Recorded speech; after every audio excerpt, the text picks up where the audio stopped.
নমস্কাৰ আপোনালোক সকলোকে স্বাগতম জনাইছো মই মজিদ বন্ধুসকল পলকতে চাওঁ আহক আজি 9টা গুৰুত্বপূৰ্ণ খবৰ। প্ৰথমটো খবৰ, ত্ৰিপুৰাৰ উপনিৰ্বাচনৰ ফলাফল ঘোষণা। 4খন আসনৰ ভিতৰত 3খন বিজেপিৰ দখলত। ত্ৰিপুৰাত তৃণমূল কংগ্ৰেছৰ বিপৰ্যয়। ত্ৰিপুৰাৰ 4টা বিধানসভা সমষ্টিৰ উপনিৰ্বাচনত বিজেপিয়ে 4খন আসনৰ ভিতৰত 3খন আসনত জয়লাভ কৰে। কংগ্ৰেছে এখন আসনত জয়ী হৈ দ্বিতীয় স্থানত আছে। কিন্তু ত্ৰিপুৰাত বিপৰ্যয় হৈছে তৃণমূল কংগ্ৰেছৰ। ত্ৰিপুৰাক লৈ আশা কৰা তৃণমূল কংগ্ৰেছৰ পৰাজয়ে আশাহত কৰিছে কৰ্মীসকলক। আজি ঘোষণা কৰা ফলাফল অনুসৰি ত্ৰিপুৰাৰ মুখ্যমন্ত্ৰী মানিক চাহাই প্ৰথমবাৰৰ বাবে নিৰ্বাচনত জয়ী হৈছে। মানিকে বৰদোৱালী সমষ্টিৰ পৰা 17,181টা ভোট লাভ কৰিছিল। তেওঁৰ প্ৰতিদ্বন্দ্বী দুবাৰৰ কংগ্ৰেছৰ বিধায়ক আশিষ চাহাই 11,077টা ভোট লাভ কৰে। এই সমষ্টিৰ পৰা তৃণমূল কংগ্ৰেছৰ হেভিৱেট প্ৰাৰ্থী সংহিতা ভট্টাচাৰ্যই মাত্ৰ 986টা ভোট লাভ কৰে। আনহাতে বাওঁপন্থী প্ৰাৰ্থীয়ে সেই আসনত 3,376টা ভোট লাভ কৰে। যোৱা মাহত বিপ্লৱ দেৱৰ আকস্মিক পদত্যাগৰ 24 ঘণ্টাৰ ভিতৰত বিজেপিয়ে ত্ৰিপুৰাৰ নতুন মুখ্যমন্ত্ৰী হিচাপে ৰাজ্যসভাৰ সাংসদ মানিক চাহাৰ নাম ঘোষণা কৰিছিল। মুখ্যমন্ত্ৰী চকীত থকাৰ বাবে তেওঁ এই উপনিৰ্বাচনত জয়ী হোৱাটো জৰুৰী আছিল। আনহাতে বিজেপি এৰি কংগ্ৰেছত যোগদান কৰা সুদীপ ৰায় বৰ্মনে আগৰতলা সমষ্টিত কঠোৰ যুঁজৰ পিছত শেষ হাঁহি মাৰে। বিপ্লৱ দেৱৰ মন্ত্ৰীসভাৰ প্ৰাক্তন মন্ত্ৰী সুদীপে 17,431টা ভোট লাভ কৰে। তেওঁৰ নিকটতম প্ৰতিদ্বন্দ্বী বিজেপিৰ অশোক সিঙে 15,268টা ভোট লাভ কৰে। বাওঁপন্থী প্ৰাৰ্থী কৃষ্ণ মজুমদাৰে 6,808টা ভোট লাভ কৰাৰ বিপৰীতে তৃণমূল কংগ্ৰেছৰ প্ৰাৰ্থী প্ৰণৱ দেৱে 842টা ভোট লাভ কৰে। যুৱৰাজনগৰ কেন্দ্ৰতো জয়ী হয় বিজেপি। বিজেপি প্ৰাৰ্থী মলিনা দেৱনাথে 18,769টা ভোট লাভ কৰি জয়ী হয়। তেওঁৰ পিছতে আছিল CPMৰ প্ৰাৰ্থী শৈলেন্দ্ৰ চন্দ্ৰ নাথ, যিয়ে 14,197টা ভোট লাভ কৰিছিল। আনহাতে সুৰমা সমষ্টিত বিজেপি প্ৰাৰ্থী স্বপ্ন দাসে বাওঁপন্থী আৰু নিৰ্দলীয়সকলক পৰাস্ত কৰি জয়ী হৈছিল। তেওঁ 16,677টা ভোট লাভ কৰিছিল। কংগ্ৰেছ সমৰ্থিত নিৰ্দলীয় প্ৰাৰ্থীয়ে 12,094টা ভোট লাভ কৰিছিল।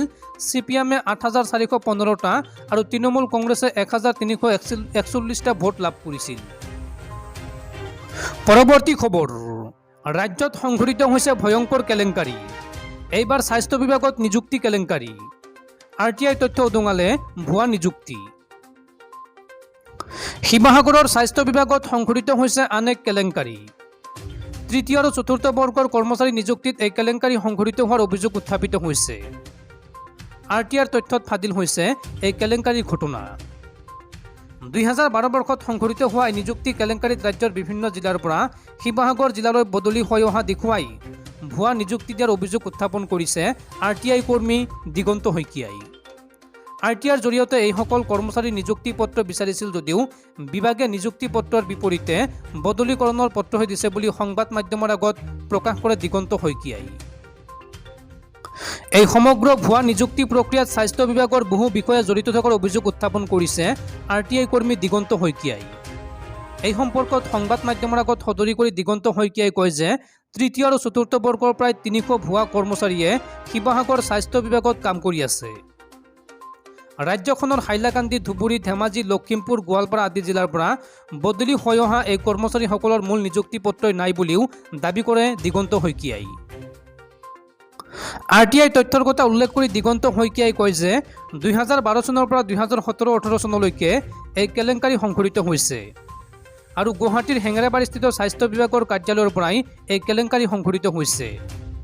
ইয়াৰ সৈতে শিৱসাগৰৰ যুটীয়া স্বাস্থ্য সঞ্চালক আৰু এগৰাকী তৃতীয় শ্ৰেণীৰ কৰ্মচাৰী জড়িত থকাৰ অভিযোগ উত্থাপন কৰিছে RTI কৰ্মী দিগন্ত শইকীয়াই।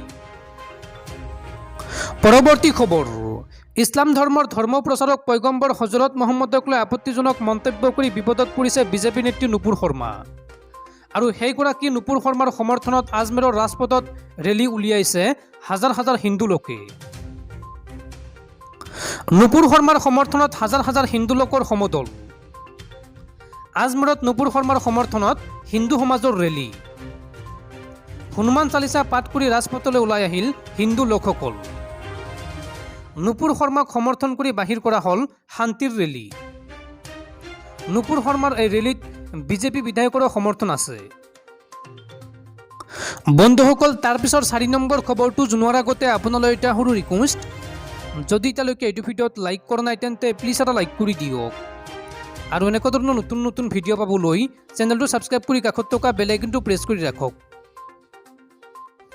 পৰৱৰ্তী খবৰ, চৰকাৰ প্ৰশাসন কঠোৰ হোৱাৰ পিছতো ৰাজ্যত অবাধ গতিত চলি আছে ড্ৰাগছৰ প্ৰচলন।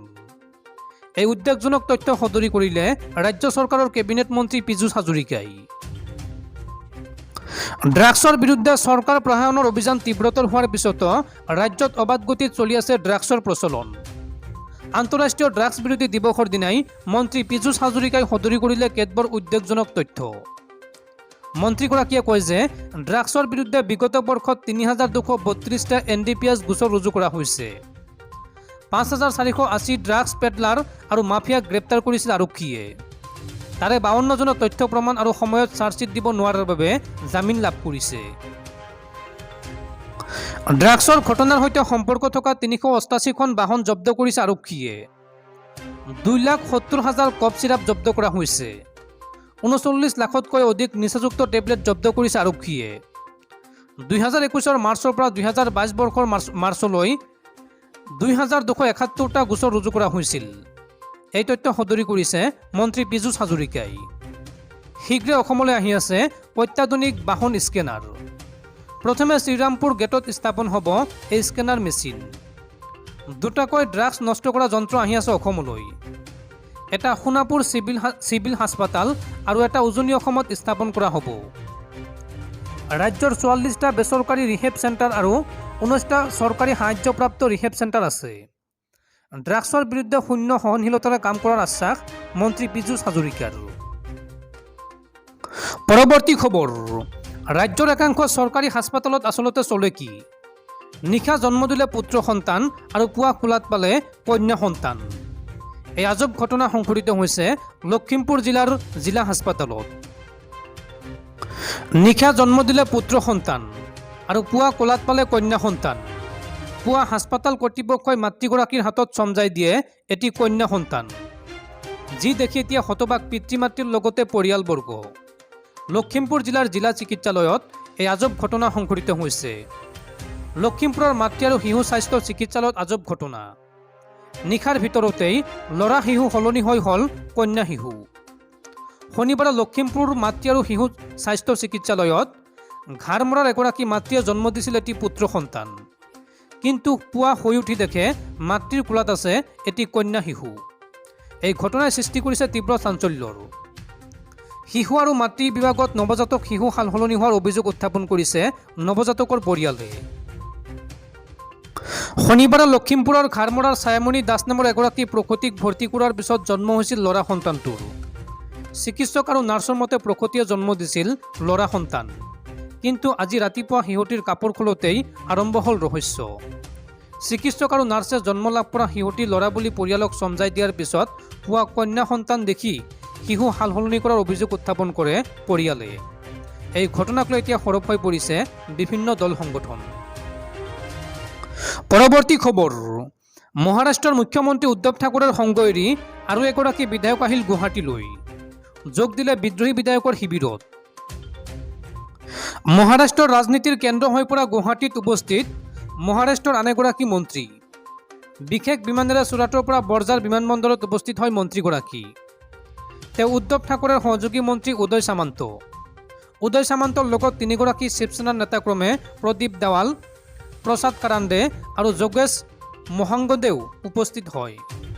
বৰঝাৰ বিমানবন্দৰৰ পৰা পোনে পোনে তেওঁলোকে হোটেল ৰেডিচন ব্লুলৈ আহে। বিসম্বাদী শিৱসেনা বিধায়কৰ নেতা একনাথ সিন্ধেক হোটেলখনত লগ কৰে উদয় সামন্তই। পৰৱৰ্তী খবৰ, আজি ঘোষণা কৰা হ'ব উচ্চতৰ মাধ্যমিকৰ চূড়ান্ত পৰীক্ষাৰ ফলাফল। পুৱা 9 বজাত 16টাকৈ ৱেবছাইটৰ জৰিয়তে ঘোষণা কৰা হ'ব ফলাফল। আজি ঘোষণা কৰা হ'ব উচ্চতৰ মাধ্যমিকৰ চূড়ান্ত পৰীক্ষাৰ ফলাফল। পুৱা 9 বজাত ঘোষণা কৰা হ'ব ফলাফল। 9 বজাৰ লগে লগে মুকলি কৰা হ'ব ৱেবছাইট। 16টাকৈ ৱেবছাইটত ঘোষণা কৰা হ'ব ফলাফল। শিক্ষা সংসদে প্ৰকাশ কৰিলে তালিকা। উপলব্ধ এপৰ জৰিয়তেও লাভ কৰিব হায়াৰ ছেকেণ্ডাৰী ফলাফল। কি ৱেবছাইটৰ জৰিয়তে আপোনালোকে ফলাফল লাভ কৰিব এফালৰ পৰা আপোনালোকক জনাই দিছোঁ। প্ৰথম ৱেবছাইটটো হৈছে www.ahscc.assam.gov.in। তাৰপিছৰ ৱেবছাইটটো হৈছে www.result.shiksha। তাৰপিছৰ ৱেবছাইটটো হৈছে www.examresult.net। তাৰপিছৰ ৱেবছাইটটো হৈছে www.exametc.com। তাৰপিছৰ ৱেবছাইটটো হৈছে www.jagoranjoj.com। তাৰপিছৰ ৱেবছাইটটো হৈছে www.assamresult.co.in। তাৰপিছৰ ৱেবছাইটটো হৈছে www.anycareer.com। তাৰপিছৰ ৱেবছাইটটো হৈছে www.iresult.in। তাৰপিছৰ ৱেবছাইটটো হৈছে www.resultassam.nic.in। তাৰপিছৰ ৱেবছাইটটো হৈছে www.assamjobalerts.com। তাৰপিছৰ ৱেবছাইটটো হৈছে www.indiaresult.com। তাৰপিছৰ ৱেবছাইটটো হৈছে www.schools9.com। তাৰপিছৰ ৱেবছাইটটো হৈছে www.assamresult.in। তাৰপিছৰ ৱেবছাইটটো হৈছে www.iresult.net। তাৰপিছৰ ৱেবছাইটটো হৈছে www.vidyavision.com। তাৰপিছৰ ৱেবছাইটটো হৈছে www.assamgovsakori.com। এই 16টাকৈ ৱেবছাইটৰ লগতে 2টাকৈ মোবাইল এপ্লিকেশ্যনৰ জৰিয়তে আপোনালোকে লাভ কৰিব হায়াৰ ছেকেণ্ডাৰী ফলাফল।